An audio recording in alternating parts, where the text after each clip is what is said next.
काट्नु त यता साइडमा मेरो पट्टी हो भन् सानो सानो तीन कोने बनाएर काट्नु पर्छ टिसी पेपर कहाँ छ भाइला टिसी पेपर खाली हैन के कति खान्छ होला दिउँ ल भयो भागको जति दिउँ विशाल दाइ सक्दो दिउँ सबै खानु अरे यार यो कृष्णले अहिले गाड्नु नि टिका लगाउन ल्याउन लटाइ भयो हो त्यस्तो सबै गाड्न टिका लगाउन सानो काटेकै यत्रो ठुल्ठुलो त्यो गर्न काट्नै जानेन नि जान्दा नै भाइ साहब एकछिनै मामा एकछिनै रुको जरा दिपन दिनु दिनु गिफ्ट यति नै हुँदैन त्यसरी त दिनु न मिलाएर यसरी हो के काट्ने ल हामी पनि सुमन लिन्छु भनेको टिका काट्नै नजाने ल यस्तै गरी ल माछा कस्तो लामो भयो ए ल सुमन चस्मा बनाइ त्यही भएर ल्याउनु भयो क्या चस्मा खतरा ल्याइदिएछ फेरि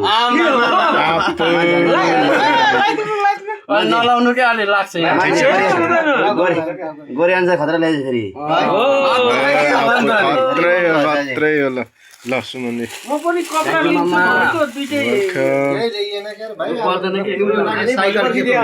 साइकल गिफ्ट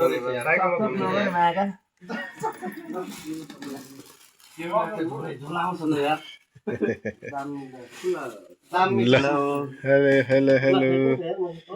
कान्छा ह्यापी बर्थडे सुमन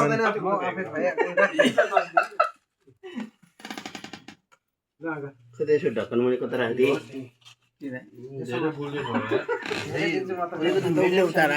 ए हो ढक्कन उता राखेँ राख्नु पर्छ के मेरो दादा यसो बक्स ह्यापी बर्थडे मेरो दादालाई फेरि यता पनि आफ्नै पारा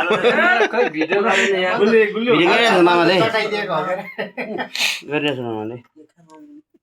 यसले लाउनु त्यही राख्दिनु भन्नु मैले यार हान्ने है केक ल निकाल्दै ल है साथीहरू निकाल्ने हान्ने है ध्यान के ध्यान ल सुरु गर निकाल्नु है हेलो थोरै मात्रै कस्तो हलुङ्गो हो यार थोरै मात्रै मलाई आधा मात्रै आउ न खाउनु भाइ खाऊ मलाई चक्लेटी फेरि ल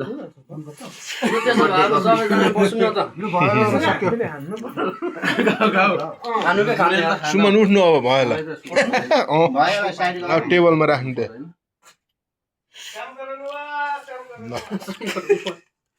खै मामा यता ल्याउनु ए नै क्यामेरा यता ल्याउनु अब तपाईँलाई पनि देखाउनु पर्यो नि त नि देखाउनु परेन नि क्यामेराम्यानलाई नदेखाएर हुन्छ ल ल बस्नु अब बस्नु अब खुच्चेको ह्याप्पी बर्थडे पनि खाइयो केक पनि काटियो अनुहार हेर्ने त ठिक ठिकै छ तर बानी बेहोरा त कुच्चियो के भन्छौ दादा यार